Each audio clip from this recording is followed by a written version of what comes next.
glad to see so many of you here tonight. Nice to connect with many alumni. I connected with a fellow Spartan actually earlier, somebody who went to Michigan State, a student that graduated from our program 16 years ago. And I know many of you are kind of considering Pepperdine, maybe admitted student for the fall. And I hope tonight gives you a little bit of flavor of Pepperdine University and the Graziadio School. So what I want to do is share a little bit about what we're accomplishing at this school. We put together a little PowerPoint to explain that. I think my job and the job of people like Michael Williams is to make sure that every day we wake up and do our jobs, we increase the value of the degree for our alumni. So we're very focused on that, and I want to share with you what we're doing in that regard. I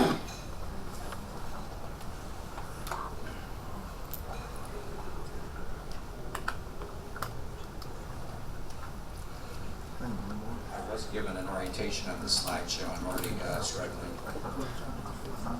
I'll just use this. So we put together a little video about what we accomplished last year. So it's just a couple minutes long. I encourage you to watch it.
So we're very proud of what we accomplished in 2015. We're off to a good start in 2016, and I'll talk a little bit about that in terms of some new programs that we're offering and something you may be interested in. First off, we have a new MS in Applied Analytics that launches in the fall of 2016. If you haven't heard about this program, that's because the website just went live a little over a week ago. If you are interested in that program, we have some literature up here. I encourage you to avail yourself afterwards. We're really excited about this new program. We think it's going to meet the needs of a lot of individuals that are interested in the whole world of big data. It's a one-year program in our residential MBA program in Malibu. And I encourage you, if you have more information, to come on up and get some information on that. We also had the privilege of launching a new real estate institute this year. Fred Sands is a legendary name in the Los Angeles area in terms of real estate. And he gave Pepperdine Graziadio School its third largest gift it's ever been given for the purpose of establishing a real estate institute. So hopefully in the fall of 2017, we'll be announcing a new MS in real estate. We have a lot of great alums that have done a lot of great things in the area of real estate. And in many ways, the Los Angeles area is known as the center of real estate in the United States. We'll also be developing some short certificate programs and other programming that you may be able to connect through remotely. So look for more information about program offerings from the Fred Sands Institute of Real Estate at the Graziadio School. In addition to that, we've launched a new Institute for Entertainment, Media, and Culture. Some of you may have had John Mooney as one of your faculty, those who are alumni. He is heading that venture at Pepperdine. This is a cross-school initiative where we are offering programming through all of our schools. We're trying to connect students with industry leaders. We're trying to make a difference in the Los Angeles area, bringing the Pepperdine mission to the entertainment industry. This is a brand new initiative, but we're really excited. We think it's going to add to the reputation of the university over time. In addition, there's some of our distinguished people. Would you agree, Peggy? That's a good slide. I would agree so. We have some great opportunities for women at the Graziadio School. We were ranked by the Princeton Review as the third best program in terms of opportunities for women in MBA programs. That's pretty significant when you think about the number of schools they surveyed. We have a new Center for Women in Leadership that's being led by our own Bernice Ledbetter. They had a conference that just took place last week where we brought in some of the women leaders in higher education. In addition to that, our next DELS takes place. We're going to all pack our bags here in about a day and head off back to Los Angeles. On Tuesday, we're holding another Dean's Executive Leadership Series with the owner of the Los Angeles Lakers, Jeannie Buss, and we'll be attending a Lakers game. It's probably too late for you to make plans to attend and visit with us for that event, but it's a sign of the caliber of speakers that we'll be able to attract to Pepperdine and Graziadio events.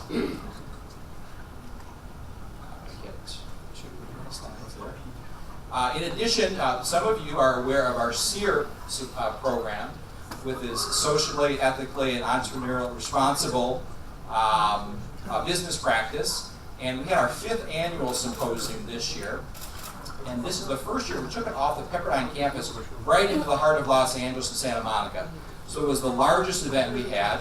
For those of you that are considering Pepperdine or perhaps admitted students, we really take very seriously the notion that we have a responsibility to society beyond the responsibility to the organizations that we work for.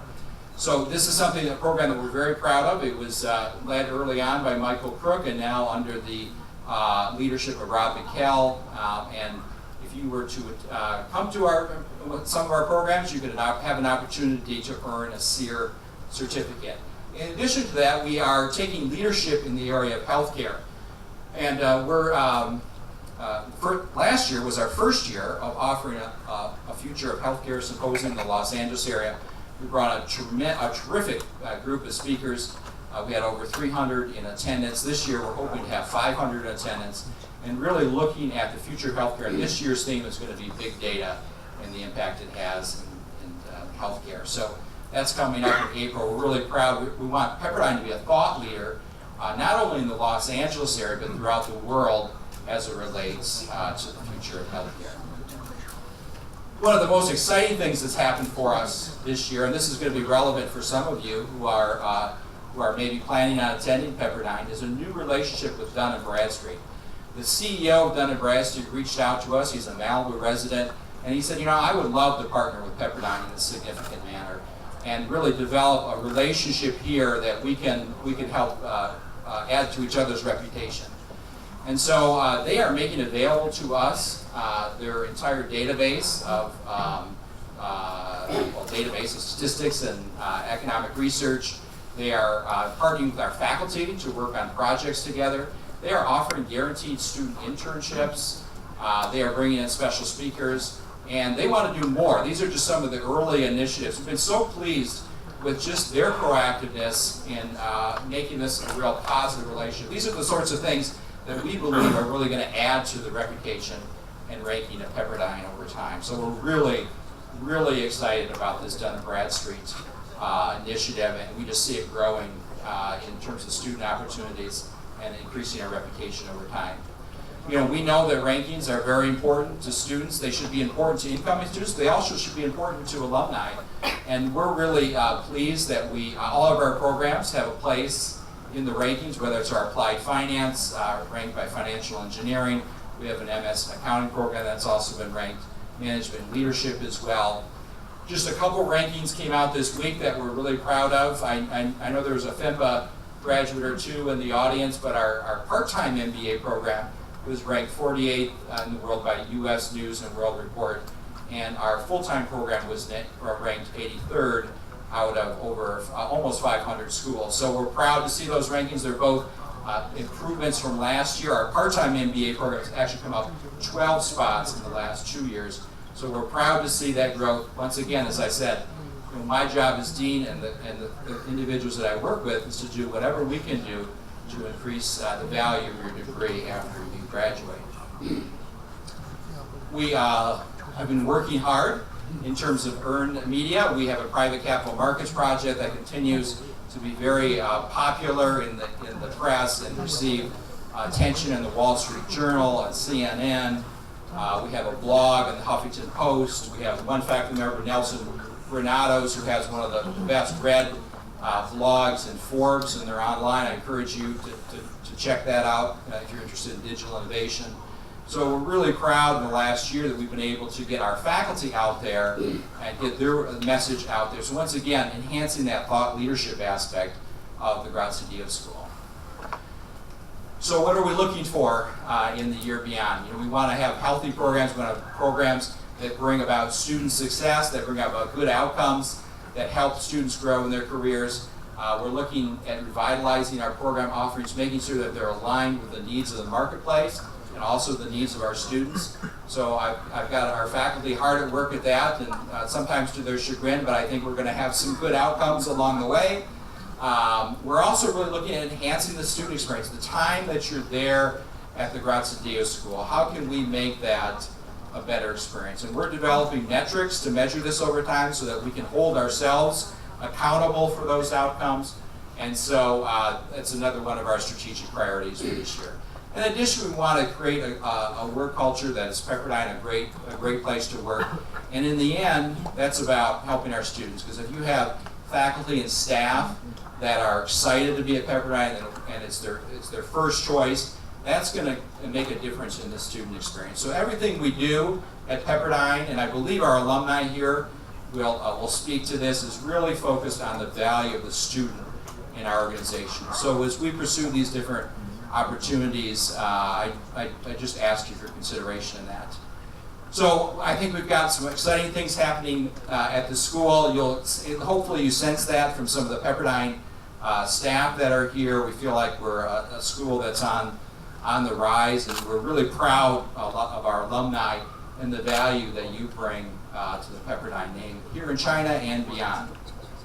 So thank you for that. We're really pleased tonight to have a very special speaker for us. And many of you had Dr. Peggy Crawford as one of your faculty members. Peggy joined Pepperdine in 1997 as the Associate Dean of Academic Affairs.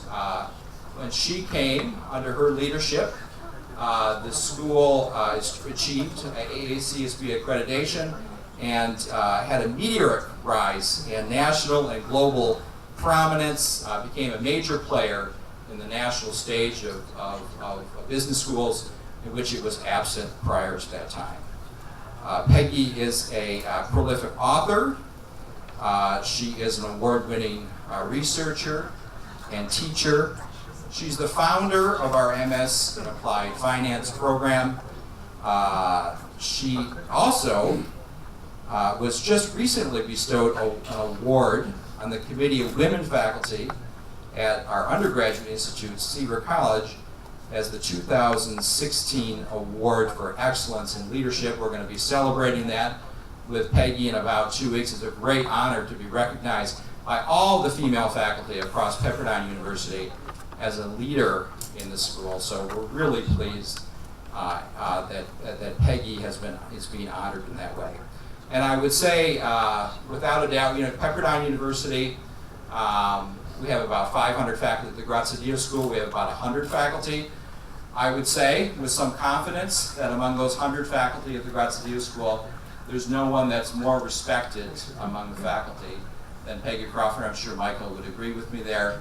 And across Pepperdine University, there's no faculty member, and I'm confident saying this, that cares more about the students from this region than Peggy Crawford. So I'm really pleased to introduce our speaker tonight, Peggy Crawford. First thing, I'd just like to say how nice it is to see so many of you, so many familiar faces out there. I keep waving at me and all of that. It's been a real joy to work with the NSAF students from, I guess we've been, 8 years now? And up until the last couple of years, I taught the Introductory Finance course to all of you. And so it's been a lot of fun and a lot of great people over time. So it's a real pleasure to be here now. I had to cancel my classes on Thursday with my MSAF students, and I told them that since they were in California, I was going to come to China, and so they were all very excited about that as well.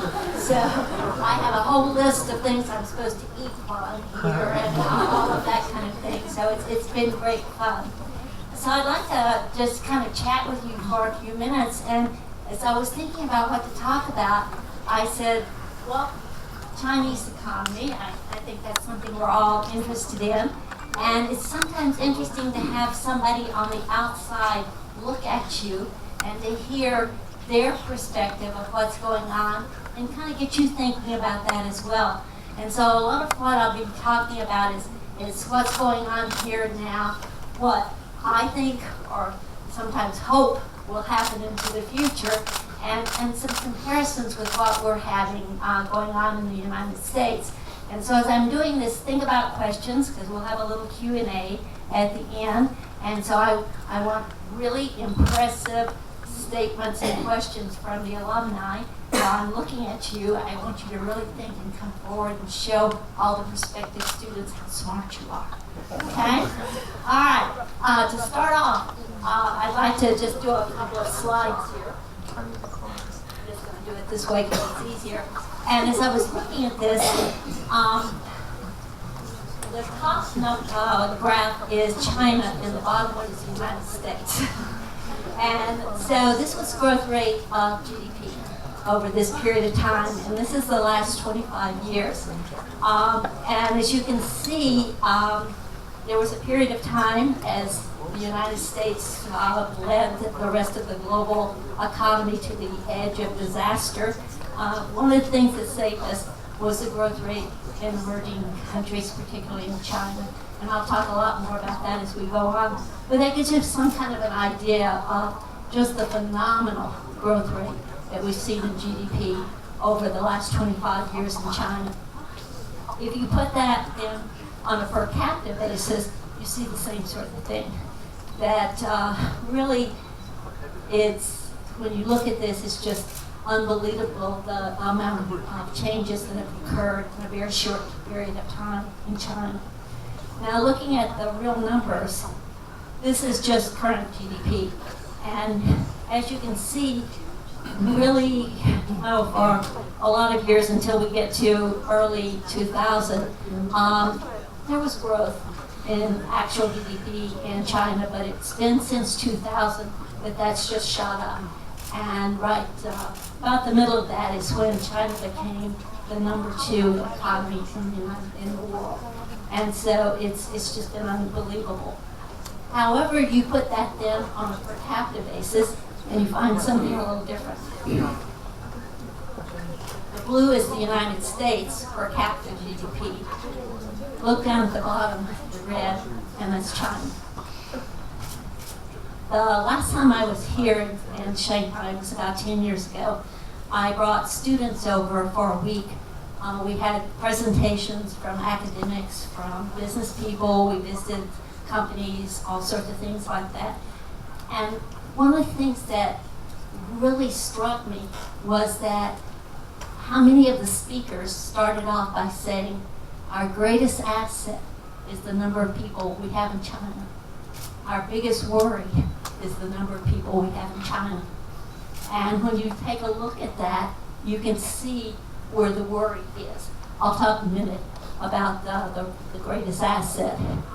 But when you have 1.3, I think it's up to about 1.36 billion people versus, what are we, 300,000 now? 300 million, it makes a lot of difference. And as I was thinking about this, we've been talking in the United States about the strengthening labor market, because over the last couple of year now, we're producing or creating about 200,000 jobs per month. When I was here 10 years ago, one of the people was talking to us and they said, we have to create 200,000 jobs a week. And so you start thinking about that, and that was 10 years ago, to make sure that we can keep good full employment under time. So job creation is just a problem that not only the United States but China faces as well. And that's something that we'll be looking at. So kind of taking that idea forward. As I said, really the emerging markets were what pulled the world economy away from the brink of disaster. And the growth, particularly during the financial crisis, really was mainly emerging markets and mainly China. That's kind of slowed over the last couple of years, and for some reasons we'll be talking about in a minute. But it's still just a phenomenal amount of growth that we're seeing occur. It was, as you saw earlier, over 10% in those years. It's dropped a little bit. I've got the numbers, let's see. It was 7.3% in 2014, 6.9% in 2015, and they're expecting the target at 6.5% to 7% this year. So dropping, but for some reasons that we'll be talking about as we go forward. Part of this is commodity prices. We all know what has happened to commodity prices, particularly oil, over the last couple of years. And this has had some positive impact in some areas, but some negative as well, as we'll be looking at it. There's also been a diminished flow in trade. In some of the developed countries like Europe and in the United States, demand is down, simply because the economy has not been very strong. So as demand goes down, then that impacts countries that typically export. Now, most of that early growth that we saw in China was because of industry and exports. And so that was impacted as demand went down under these countries. I'm losing my voice. So that's impacted us as well. There has also been a diminishing, thank you, a diminishing in the free flow of capital.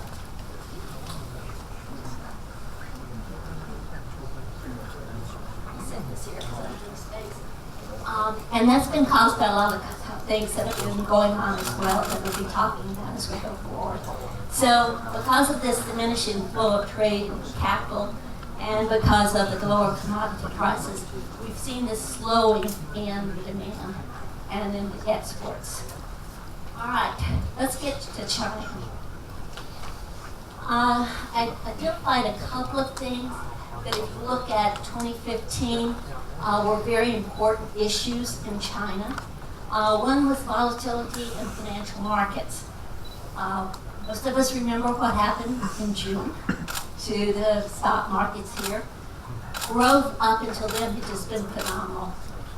Or to use one of our presidential candidates' favorite word, it was amazing. And so we had seen this growth, and then just as fast as the market went up, it came down. It's fought its way back, and we're seeing some growth there. But as we learn in finance, one of the things that people don't like is uncertainty, and they don't like volatility. And so when they see the market drop like a rock, even if it starts coming back, that scares people. So we saw that happen. Then in August, we had another little event, and there were policy reasons for this, but the RMB was devalued. And in like 3 days, they lost 3% of its value. Again, uncertainty.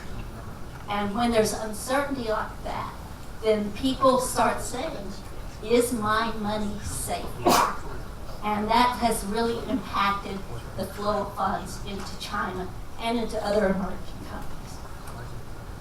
Excess capacity, particularly in industry and in real estate.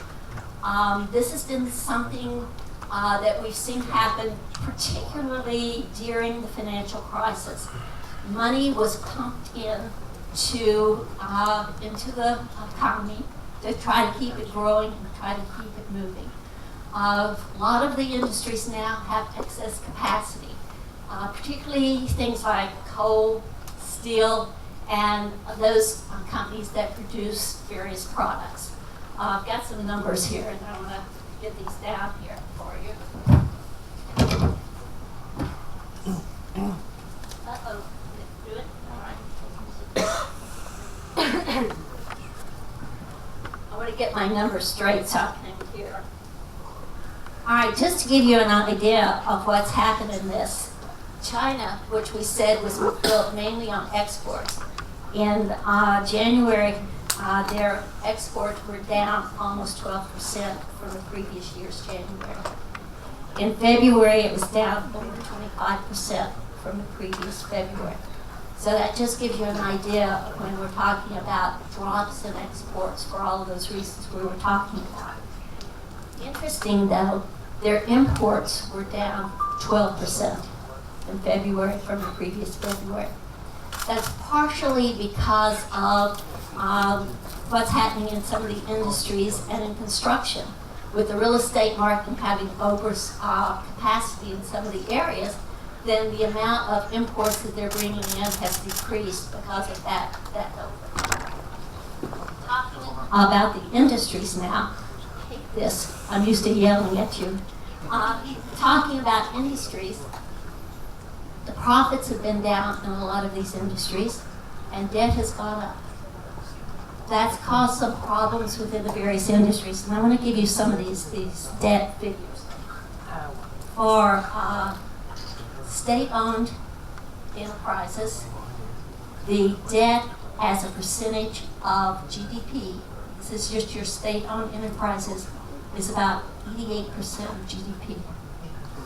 That's just the debt in state-owned. Privately held companies, it's about 55% of GDP. If you look at debt owned by local governments, it's about 41% of GDP. Debt owned by households, about 25%. And debt held by the federal government's about 14%. Now, what's interesting about this, looking mainly at the debt for your government-owned and private industries, is what that's doing to the banking industry. If you have debt at 88% of GDP, how many of those debts do you think are good, solid debt instruments? And how many of those are going to default?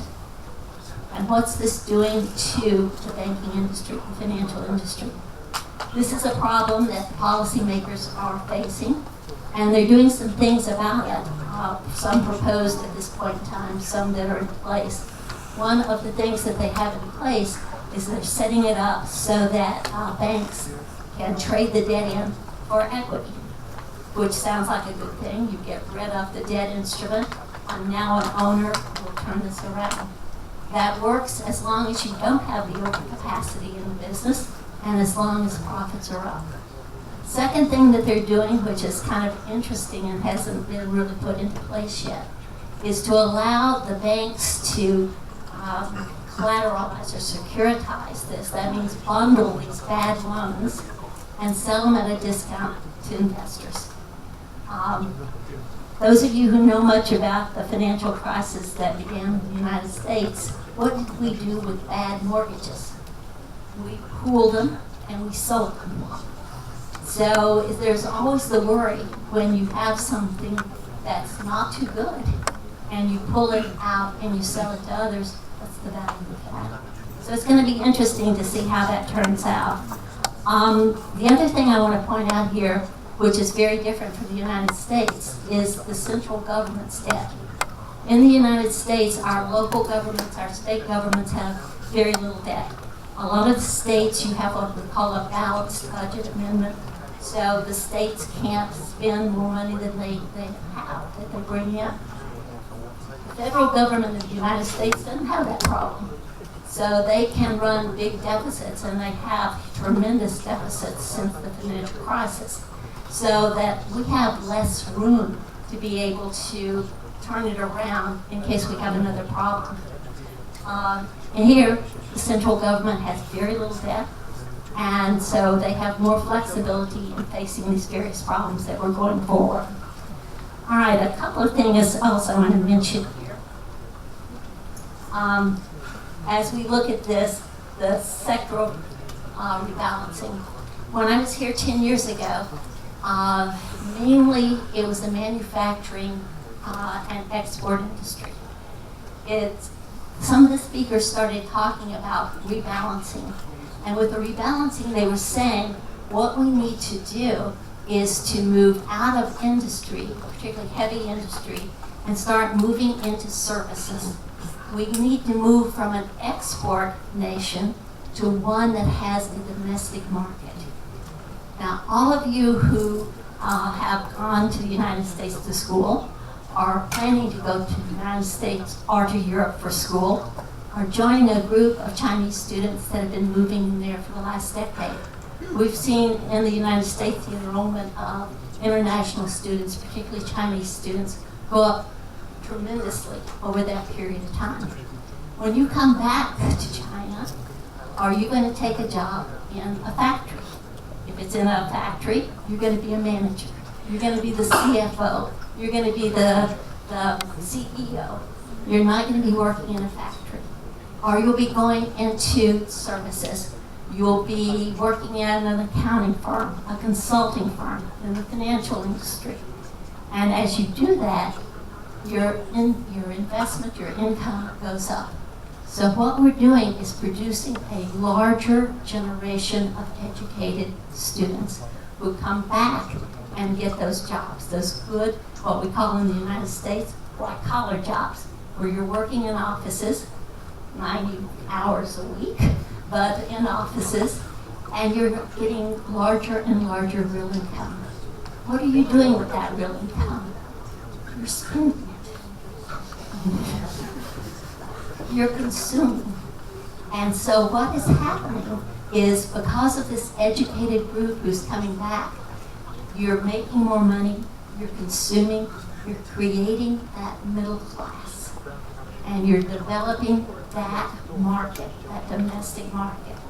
And that's what those people were telling me 10 years ago when they were talking about the number of people we have is our biggest asset. The asset is you can buy your own goods. China doesn't have to export. You don't have to depend on the rest of the global market. You can come back and you can be that market. And that's that rebalancing that we're seeing. It's moving out of industry and export, moving into domestic markets, into higher paying jobs. So all of you are the future. All right, so that kind of puts us as to where we are. Where are we going? There's some potential risk, mainly in the United States as we start slowly loosening up on the markets that we've been holding so tight. You may remember, I think it was December, the Federal Reserve raised interest rates from 0 to slightly above 0. This month they didn't raise them again, and the Federal Reserve seems very hesitant in increasing the interest rates too quickly.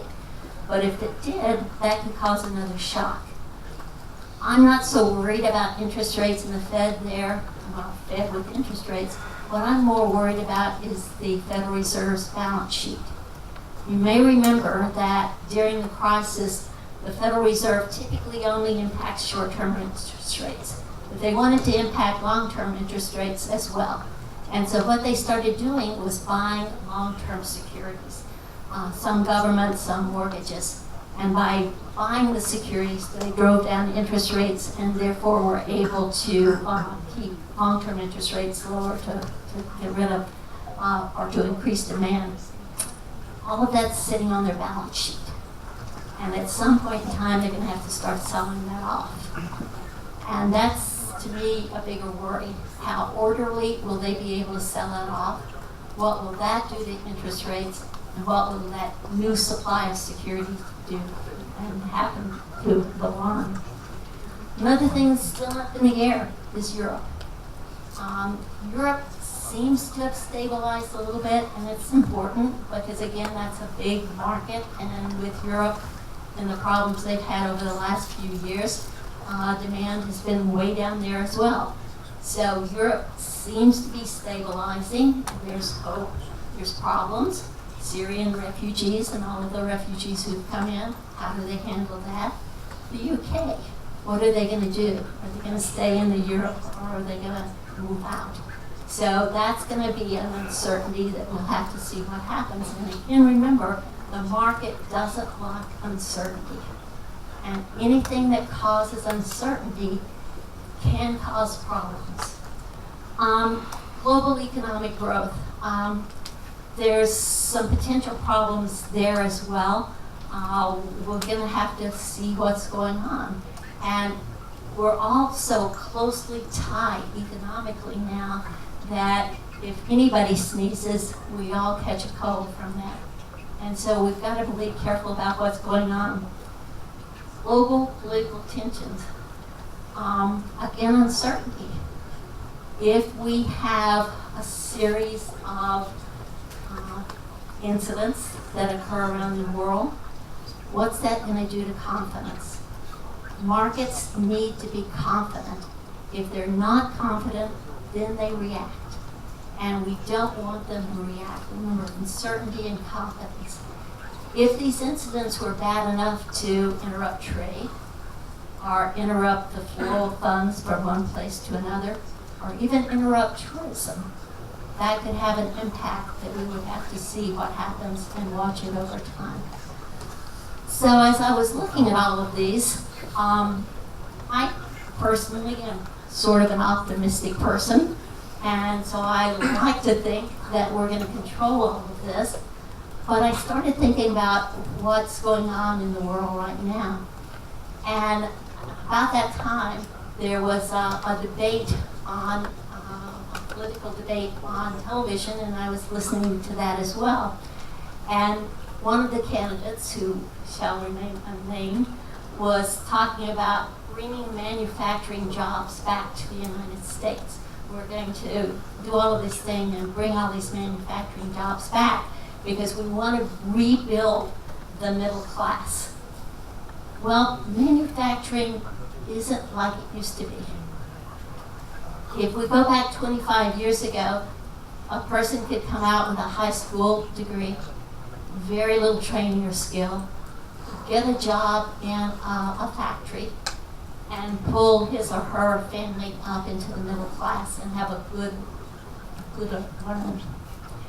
About 20 years ago, when I was at my previous university, I took a group of students to Germany, and we went to Dun Bradstreet. And part of our tour was we went onto the factory floor, and it was this long building where they were building Mercedes cars. And on the left-hand side, you had a typical factory layout, and this car, or parts of the cars, would move along, it would stop, and 4 to 6 people would jump on it, turn screws, put something down, this sort of thing, and it would move on to the next spot. So this was going along, very labor intensive, lots of people working on that. There was a parallel line here, and it was robots. And the cars were just constantly moving down this line, and the robots were reaching out and doing whatever they were doing. And if you looked at this line, there were probably one person every, from here to there on the line, and they were working computers.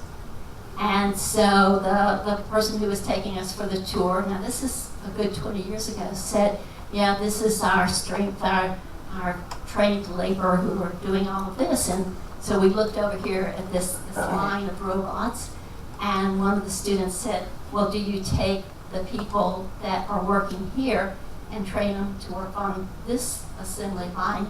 And the gentleman who was taking us around said, well, you really can't do that. He said, the skills that you need to run the computers are different from those that you have on the line where you just tighten the screw. And we said, what kind of skills? And he said, well, you have to have the education. You have to have the training.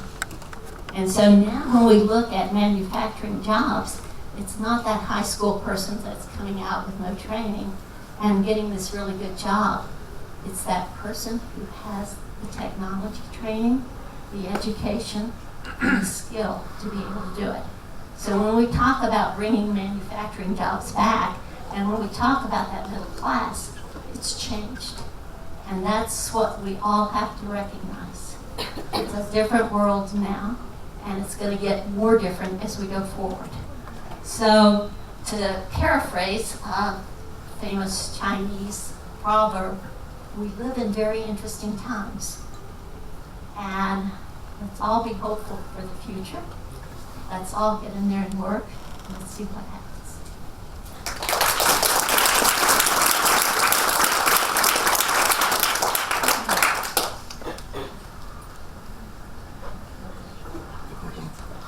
Thank you, Peggy. I'm going to invite you to come over here and join me. And let's give another round of applause for Peggy Crawford. Very, very.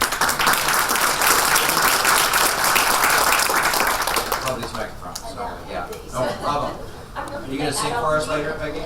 Okay.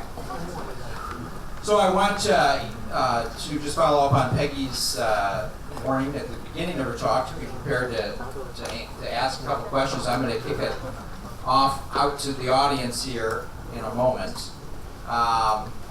So you talked a little bit about kind of the changing nature, the sectoral rebalancing, the importance of education. We have a lot of young, bright individuals here in the audience. As they kind of consider where they should specialize, what they should be kind of doing in terms of building their portfolios when it comes to education, what advice would you have for them? Well, obviously it's finance. I mean, that goes without saying. But beyond that a little bit, understanding technology, its role, how it's changing our lives, learning skills of getting along with people around the world. I think one of the most important things, and what all of our alums have done, and hopefully what the prospective students will be doing, is to study in another country, because it is a global environment, and you're going to be either working with people from around the world, or you're going to be competing against those people. And so you want to be able to understand what they're thinking, how they're thinking, what they're doing. One of the most important things is to know more than one language. Personally, I have my native language Texan, and then I'm fluent in American. I was lucky because in my generation, English was the language of business, and so you had to learn what I'm speaking. But that's changing. I have a friend who works in New York for a boutique investment consulting firm. Boutique means it's small, and they do all international transactions. And they go in and they compete against the really big companies, and they do extremely well. And I said to him one time, how do you compete against these large companies? And he says, if we're sending a team out to a country, they go through a 1-week intensive training to learn about that country. They learn about the government. They learn who's in charge, what's the structure of the government. You learn a little bit about the history. They learn business ethics, business standards. They know something about the music, about the art. And so when they go to that company, they can be comfortable with the people that they're talking to, and those people can be comfortable with them. So recognize it's a global environment, and you need to have that global experience. So that was a very long answer to a very short question. Well, I noticed sometimes faculty like to give long answers to short questions. I've been accused of that myself. So I'm going to turn it over to the audience. If we have a roving microphone here, and you're welcome to raise your hand if you have a question, and if you don't get the microphone, I'll repeat your question. So I just encourage anybody who has a question for Dr. Crawford to raise their hand. Here we go. Good evening, Professor Crawford.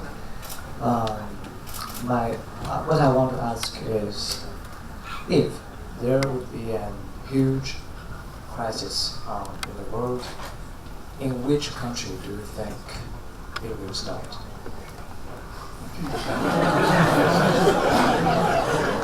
Then you take her own. Obviously a good question from a good student. There's potential risk in so many places right now. Hopefully, there's a lot of uncertainty right now in the United States because of the political situation and what's going to happen. So I think that raises some uncertainty in our minds. Again, I'm a very optimistic person, so I think everything's going to turn out okay. And I have my fingers crossed on that. So I think we'll see stable growth in the United States. Nothing spectacular, but stable growth. I think China is in pretty good shape. I think the restructuring, the rebalancing that's going on has been very successful. I read something recently that in urban job creation, well over half the jobs that have been created over the last year were in services. And again, higher paying jobs. So I think there's good things there. I worry about some of the developing countries that depend so much on commodities, because commodity prices, as we know, have dropped substantially. That's impacted their revenues. That's impacted their demand for other goods, and sometimes that leads to instability. So I don't want to pick on any one country, but there's a lot of potential problems, but let's hope everybody pulls it off.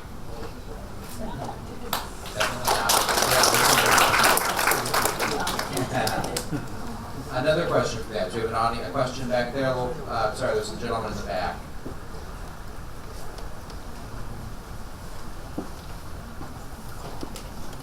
Hello. So do you think bringing manufacturing back to America would be beneficial for the U.S. economy? I think any job creation is beneficial. I don't see, I can't see you, so I said stand up.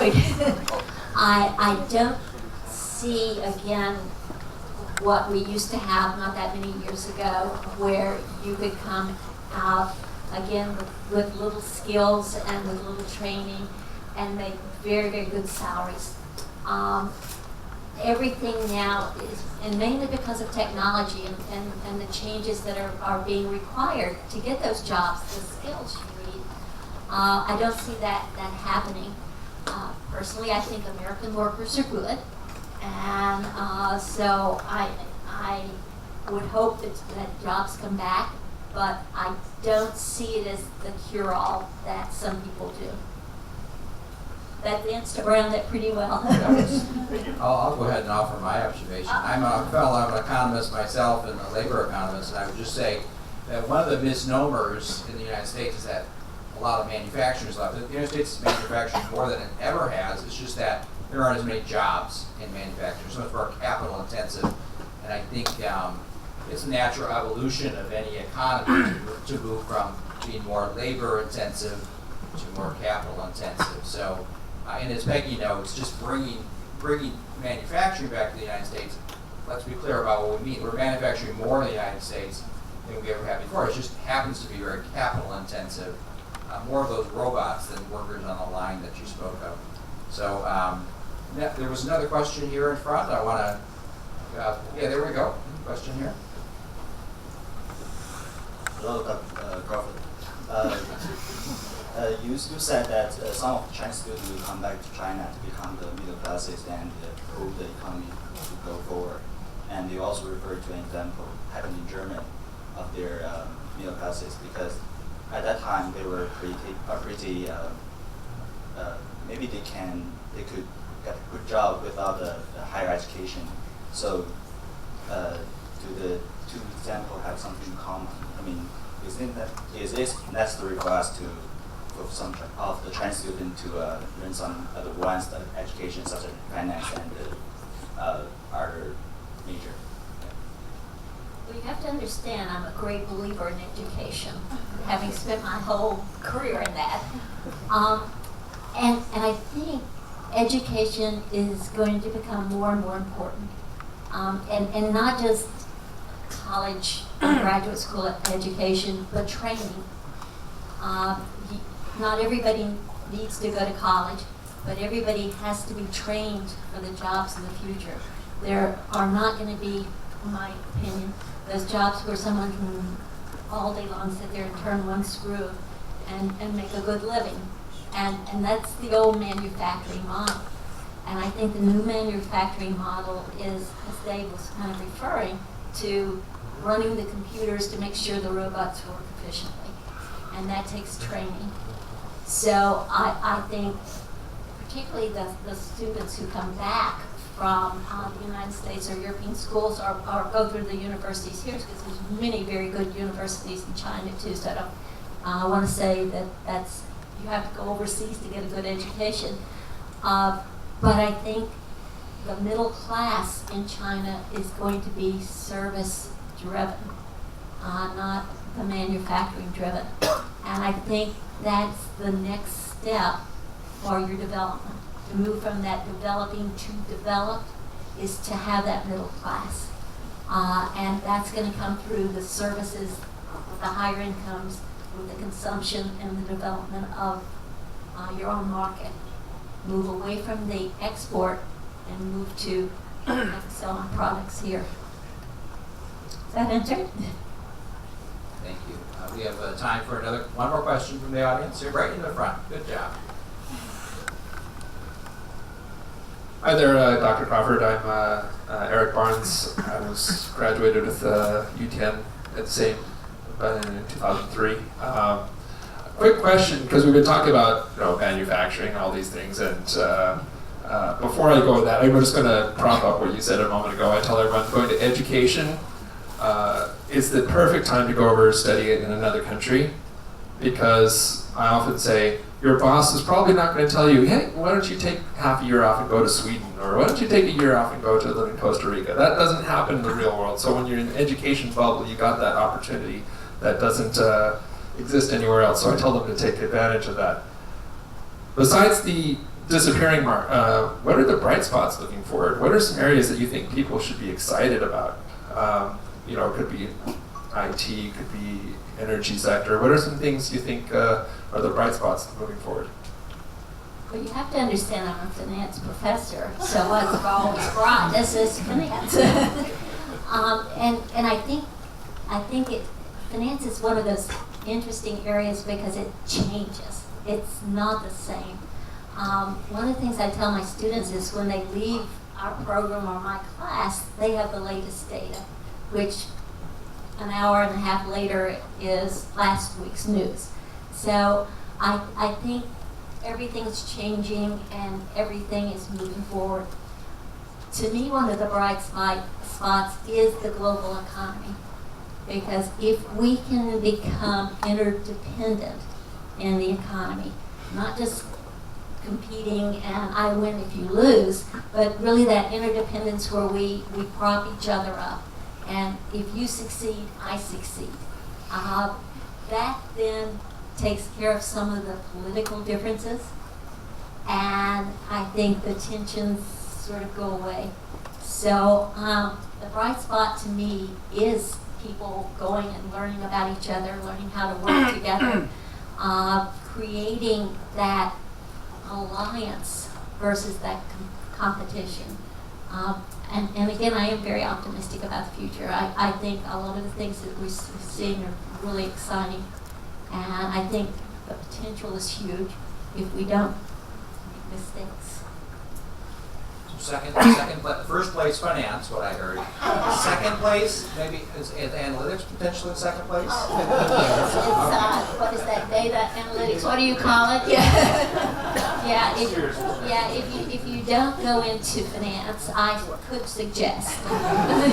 Second place though, clearly. Yeah, obviously, if you can't make it in the applied finance, it's a good second choice. Good answer, Peggy. I've just got a question or two just to reflect a little bit, aside from the economy. You've had a long career, not too long, a distinguished career in academia. Distinguished, and you've been at many schools, but you've been at Pepperdine for quite some time. Dr. Crawford and I both arrived at Pepperdine in 1997. And what has been, as you think about Pepperdine relative to the other institutions you've either worked at or studied, what's your favorite thing about Pepperdine? This is actually was my fourth university, and two of them were state schools and two private. I much prefer private schools because you're more market-driven, which means you have to be responsive to students. You have to give them what they need, what they want, because we're expensive, and you have to see that there's going to be benefits associated with it. So I like the market-driven part of it. But more importantly, at Pepperdine, I like the small classes. Our classes, except in finance because we're so popular, our classes, are usually about 25 students. And I was talking to a couple of you earlier, and you really get to know the faculty, and the faculty really gets to know you. And one of the things I tell the students the first week is, you can't hide. I see you. And it's a great relationship that you develop with them. And I've seen a couple of my former students here, and it's just so great to see all of you and to find out what you're doing and how successful you are. So I think it's the students. Again, a long answer to a short question. But I also like the faculty. I think we have wonderful faculty who are dedicated to the students and to giving you the best possible experience.